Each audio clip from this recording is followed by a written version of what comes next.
Corporación Inmanente. Presencia internacional en medios. Regresamos a tu programa Verdades Gourmet Radio. ¿Y a ti?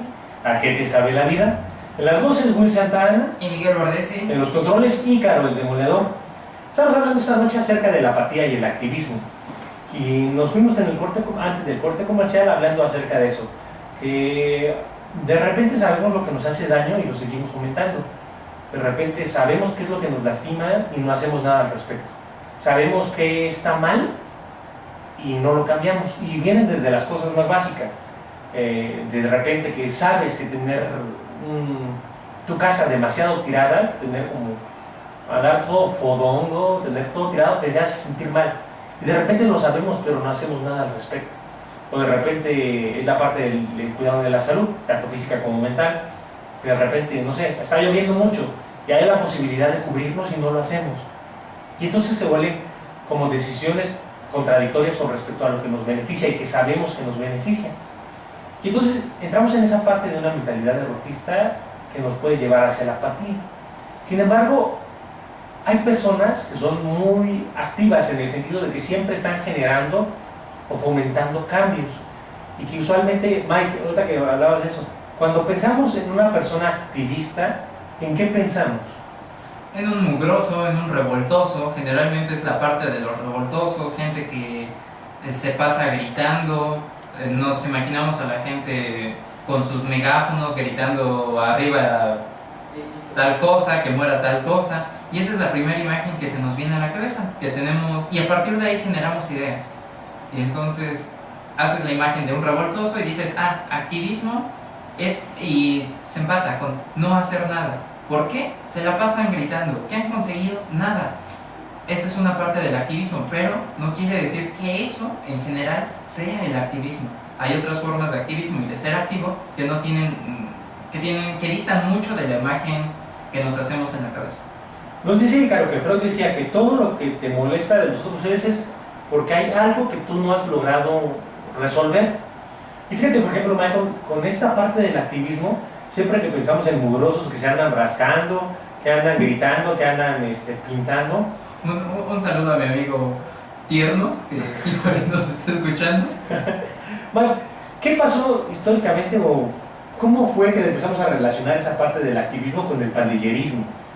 Y que de repente pensar en una situación como el activismo se convirtió en algo conflictivo, en algo problemático. Tenemos que empezar con la parte de la historia y de repente en las épocas donde ha existido el activismo social en masa, la masa cambia la forma de pensar del individuo. El sujeto se vuelve parte de la masa y entonces es como un ser no pensante y se dirigen con toda la energía hacia ciertos puntos. De repente no saben hacia dónde van, pero van. Y dentro de esto se empiezan a manifestar conductas... ¿cómo se llaman? No sé, ¿un sinónimo? Desadaptadas. No recuerdo el nombre. No sé, por ejemplo. Antisociales. Ajá. Se empiezan a dar las conductas antisociales dentro de la masa. Y es por un cierto sector de grupos. Podemos verlo en un ejemplo, las marchas que han existido en México a favor de la paz.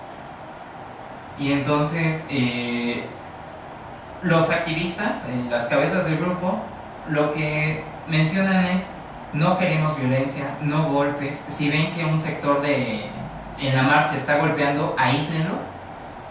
Y es esa parte que de repente la agresión de cierto sector de grupo, que en este caso en México se lo tiran a los anarquistas, se lo atribuyen a todo el cuerpo de personas que van a hacer la marcha. Y entonces uno va relacionando, si existe violencia, toda la marcha es agresiva, por lo cual el activismo tiene que ser de esa forma. Y entonces es una forma de relacionar una cosa con otra cosa, pero son diferentes. De repente, históricamente, valga la redundancia, la historia siempre se ha caracterizado porque cuenta la historia de la lucha del poder y le pone un contexto geográfico, un contexto político, cultural y económico. pero de repente sabemos que la historia es quién subió al poder, quién tiró a quién, qué pasó después, cómo se dio el progreso, qué pasó con el gobierno, qué les dio a la sociedad, quién fue el héroe. Y de repente tenemos la idea de que los activistas se refieren a personas que son revoltosas. Sin embargo, la historia nos ha dicho que los grupos rebeldes o los grupos que no se uniforman al pensamiento general de la mayoría se convierten en las personas que han cambiado la parte de los cursos de la historia. ¿En qué me refiero? En su momento, Porfirio Díaz fue el revolucionario que le dio libertad a México. En su momento, Benito Juárez fue, a través de las leyes de reforma, la figura política que le dio la libertad a México. Y de repente se fueron sucediendo ese tipo de cosas. Es decir, seguir con la misma idea dicomática de que existen personas buenas o personas malas vendría siendo una generalización absurda y no funcional. ¿Cuál es la bronca de las personas que son activistas? Que usualmente el activismo está relacionado con la parte de la búsqueda de la libertad a través de la protesta. Y la protesta se ha tomado en la idea de que es una inconformidad pública que se da en las plazas, de estar gritando, Sin embargo, existe un activismo oculto, pero no en el sentido de que no sea público, sino no tan vistoso en ese sentido. Las personas que se visten diferentes tienen un activismo para hacer o representar su propia personalidad, sus valores y su cultura. Y se vuelve otra forma de activismo. Las personas que ponen huertos en sus casas se vuelve una forma de activismo. Y ese estilo de activismo que busca una mejor sociedad, estados de salud mental y psicológicos y físicos, garantías de libertades humanas, se convierten en procesos interesantes y productivos para el bienestar social, entendiendo el bienestar social como el aumento de la calidad de vida. ¿Cuál es la situación con estas personas que son activistas, que son dinámicas, que buscan el cambio? ¿Qué pasa, Mike, con este tipo de personas? ¿Tienen un pensar diferente? ¿O a qué se debe? Este tipo de personas que se mueven y hacen muchas cosas. ¿A qué se debe? Primero, son dueños de sí mismos y entonces no concuerdan.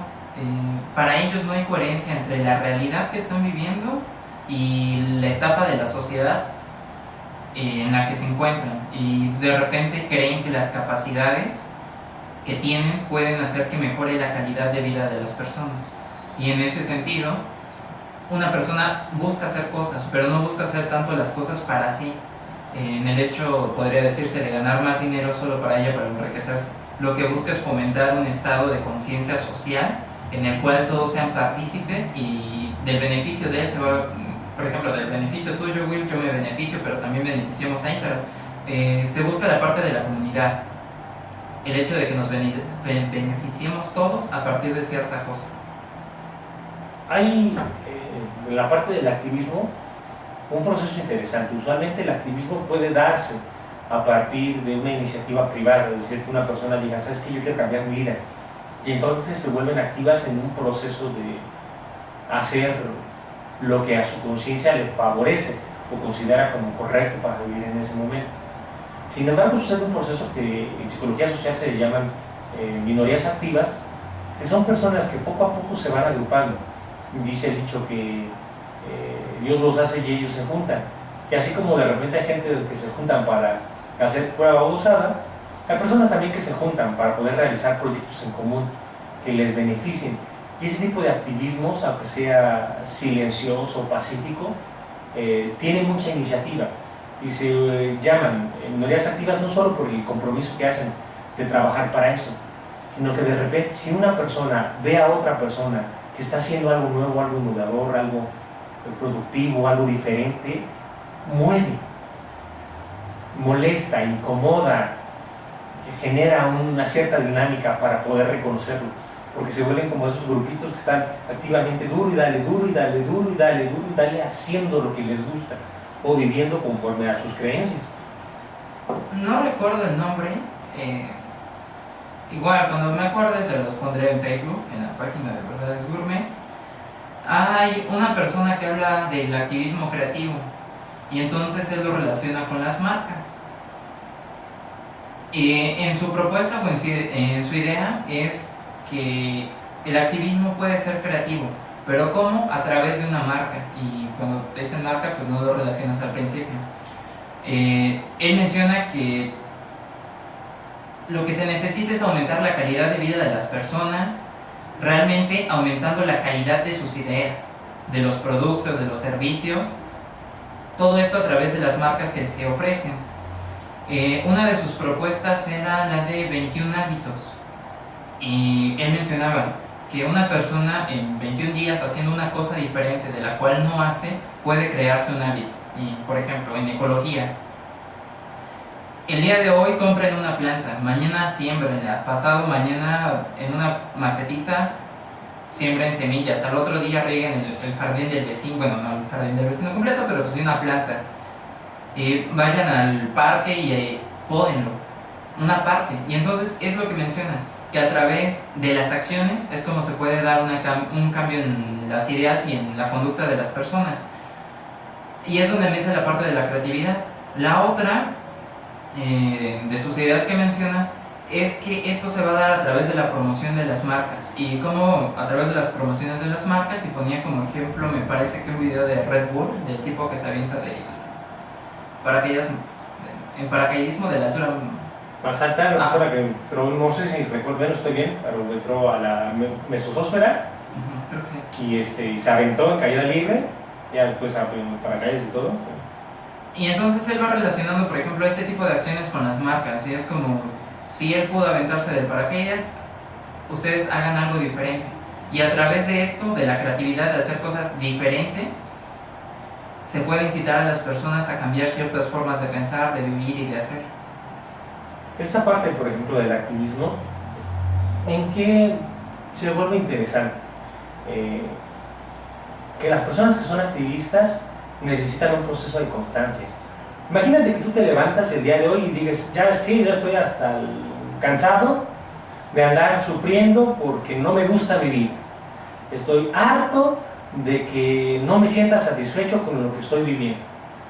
Y entonces tienes esa sensación, ya tienes esa idea, lo has reconocido, pero no generas un proceso de cambio a partir de acciones.